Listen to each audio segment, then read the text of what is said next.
দৌড় দিয়ে একটা ছেলে আসছে, আর দূর থেকে আমাকে দেখেছে, সে গ্লাসে নক করছে। গ্লাস খুলে বললাম, কি সমস্যা বলেন? তো বলছে, হুজুর জাস্ট আপনাকে দেখে দৌড়ে আসছি একটা খালি মাসআলা জানার জন্য, যে একটা ঘটনা ঘটেছে আমাদের এলাকায়, এটার সলিউশন কি হবে। অনেককে জিজ্ঞাসা করেছে, অনেক অনেক রকম কথা বলেছে, আপনার মন্তব্য জানতে আমি দৌড় দিয়ে এসেছি।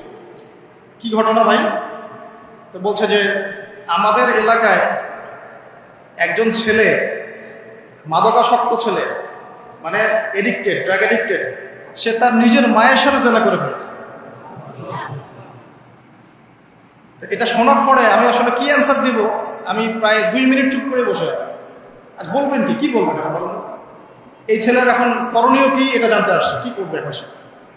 2 মিনিট চুপ করে থাকার পরে আমি একটা কথাই বললাম যে আল্লাহর কাছে খালেস ভাবে তওবা করতে বলে, এর চেয়ে বেশি কিছু না বলা।